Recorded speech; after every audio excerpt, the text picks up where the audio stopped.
Friends?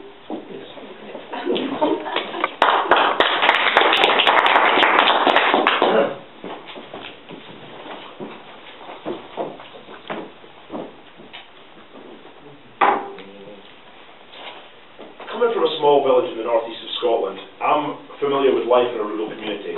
So farming's big business back home, as is the North Sea oil industry. And a lot of the people who live in Laurencekirk, the town I'm from, do so in order to commute the 30 miles north to Aberdeen to work offshore. But something else which I'm familiar with is the darker side of life in these communities across Scotland. And one of the major problems that small communities have is a lack of recreational activities. So, take for example Laurencekirk. It's got quite a young population, a lot of people work offshore, so you find yourself with large groups of young people with substantial incomes and long periods of time at home with nothing to do. They need a cinemas 30 miles away, they need a swimming pools 10 miles away, and in order to have a night out anywhere other than the local pub, you need a taxi, an overnight stay, or a designated driver, which I'll be honest with you, hasn't really taken off in Laurencekirk. The word Stoor is a Scots word, meaning dust. The Stoor in Laurencekirk has taken on a more sinister meaning over the last few years, as it's been used as a nickname for cocaine. And one of the things that I've noticed as I've gone home increasingly more over the past few years is that many of these young people with nothing to do and with quite a lot of money are finding this entertainment in the form of recreational drugs. Now, cocaine is a drug of which I'm sure most of you are aware. It's been available in the UK for well over 100 years, firstly as a legal stimulant and more recently as a Class A recreational drug.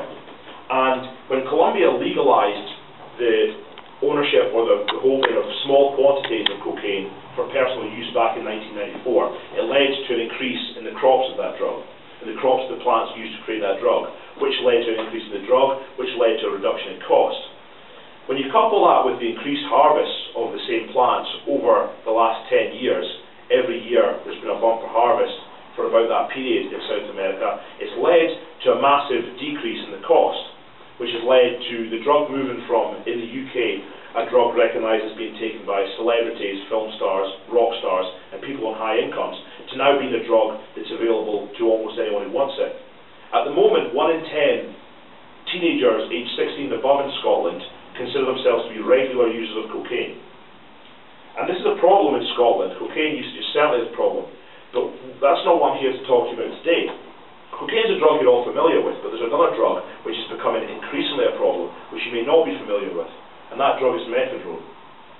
Now, mephedrone is a white substance sold most commonly as a powder or crystal form in the same way as cocaine is, again often referred to in the northeast as Stoor.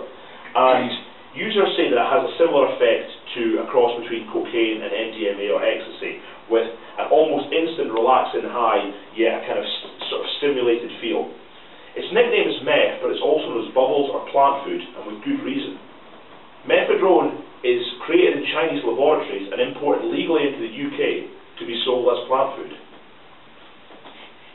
In 2009, mephedrone became the 4th most popular street drug in the UK after cannabis, ecstasy and cocaine. It's typically taken in the same way as cocaine is, snorted in the powder form.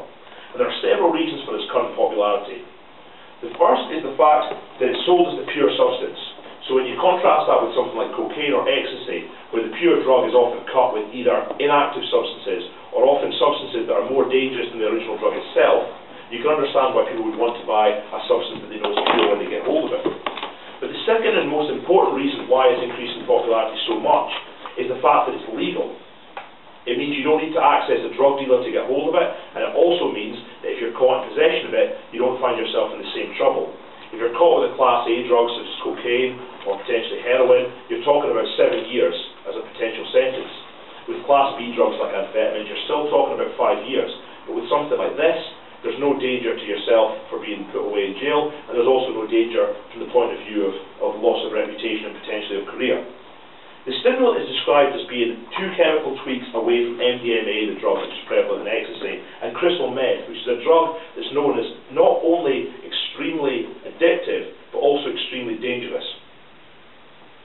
It's legal in the UK because it's not derived from any of the illegal Class A drugs. Instead, it comes from a compound of cathinone, which is a Class C drug, and derivatives of cathinone are not currently controlled. Although it's said to lower social inhibitions, increase talkativeness, and give a general feeling of euphoria, which is the same that people refer to when they talk about things like ecstasy, it has more sinister side recreational drugs discuss their drug taking and the effects and the different drugs that they've managed to get their hands on. And one user said, "I did 8 grams of meth over the weekend. My heart is still beating strangely and all the skin is peeled off the inside of my mouth."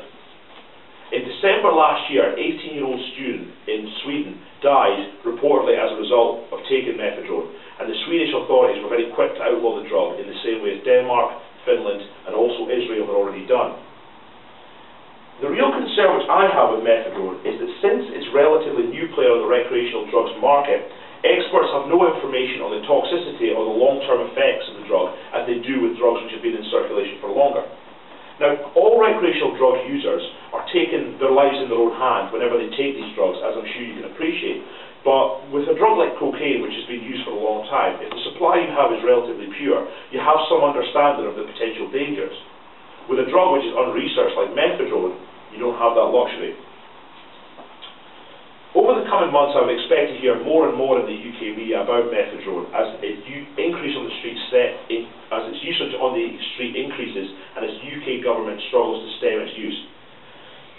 It's expected that the drug will be classified as a Class B substance within the next few weeks as the UK attempts to control it. And reports from the National Programme of Substance Abuse Deaths indicate that methadone has been implicated in 18 deaths in England and a further 7 in Scotland already. Finally, the reason that I decided to talk to you about this evening, and the reason that it's of relevance to myself living in Lawrence Kirk, is in fact the way that I found out about it in the first place. The first time I heard about methadone, or any of the related names, was from a group of 13-year-old kids in Lawrence Kirk train station when I was home over Christmas. And I contrasted them with myself, 13 years previously, grown up in exactly the same village, and there was a lot of bravado in what they were saying. They were talking like they were, Scarface, giving it the big chat about how much they've taken and things. But what I found quite disturbing was that when I went to research the drug myself, through speaking to friends who indulge in recreational drug use and also through looking at the various information on the internet, I found that a lot of what they were saying was frighteningly accurate in terms of the availability, the cost and the effects of the drug. And it made me think about myself at that age. I, at the age of 13, knew drugs, I knew what they were, but I didn't know how to get hold of them. I knew very little about the effects or of the different varieties. And that whole experience made me wonder just how effective our drug education programs in schools have been. Thank you.